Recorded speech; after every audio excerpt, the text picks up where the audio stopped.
Sujet du jour, la triangulation dans le couple, cycle infernal, et c'est parti pour une nouvelle vidéo. Bonjour à toutes et tous et bonjour à vos inconscients. Tout d'abord, j'espère sincèrement que vous allez bien. Avant de plonger donc dans le sujet du jour, j'aimerais prendre une seconde pour celles et ceux qui traversent cette période de fête avec un sentiment de solitude ou de vide, peut-être causé par l'absence de personnes qui ont compté pour vous ou quelques conflits familiaux.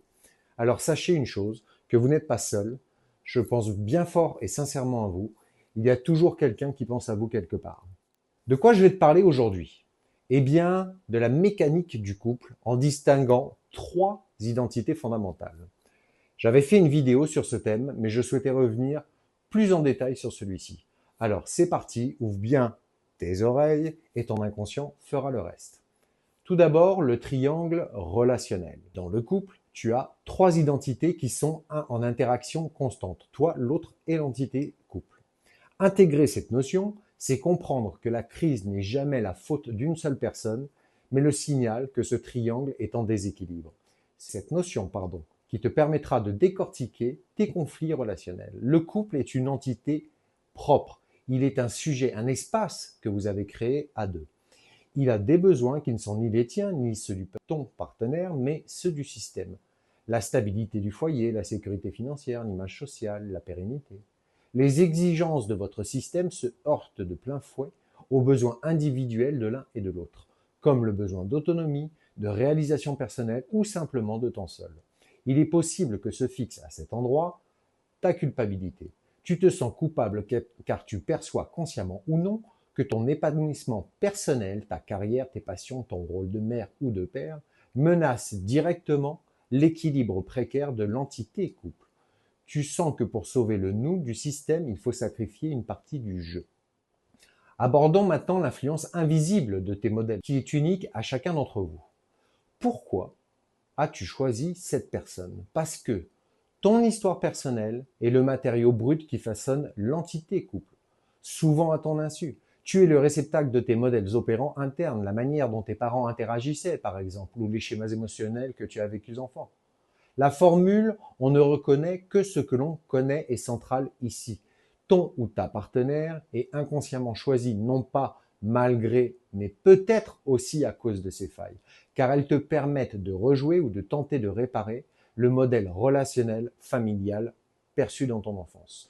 Ce qui était familier et insécurisant dans ton enfance, donc, devient hypothétiquement, mais paradoxalement, une zone de confort émotionnel dans ton couple, même si elle est toxique, par exemple. Tu te dis au moins, je sais à quoi m'attendre, et ça, tu reconnais.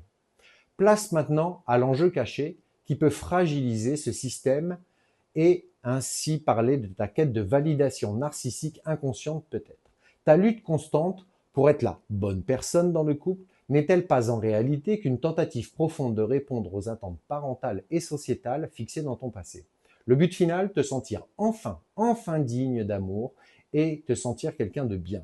Tu transfères une quête existentielle du passé sur ton ou ta partenaire qui se retrouve chargé d'une mission impossible, valider que tu es enfin parfait et digne d'amour. C'est une pression énorme et immense. Quand il ou elle ne te donne pas cette validation, l'enjeu devient personnel et la relation s'enflamme. L'image que tu perçois de toi-même n'est plus suffisante.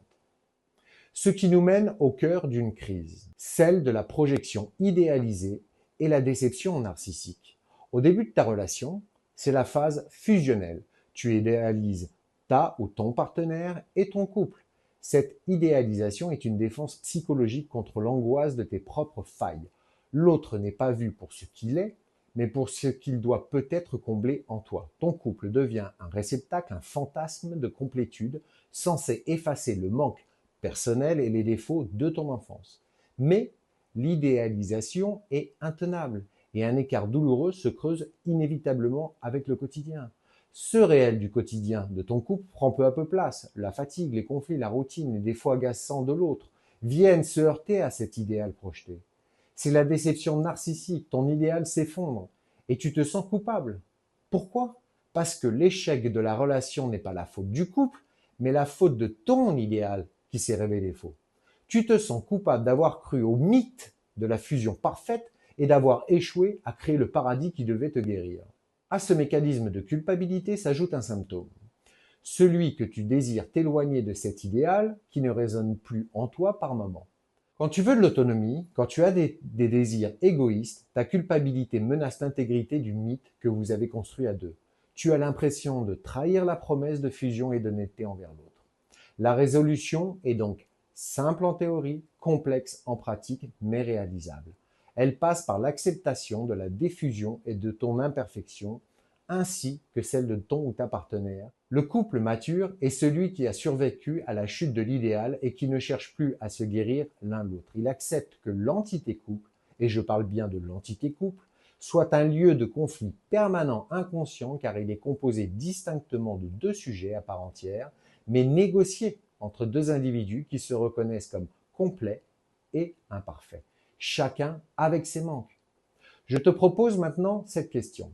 Dans ton couple, quel rôle professionnel, parent, ami, conjoint as-tu le plus de mal à faire cohabiter avec les besoins de l'entité couple? Partage-moi ton expérience et ton plus grand jonglage. J'ai hâte de lire tes commentaires et ton expérience. Souvenez-vous que cet espace est ouvert et bienveillant. Alors échangeons dans le respect de nos vécus respectifs, s'il vous plaît.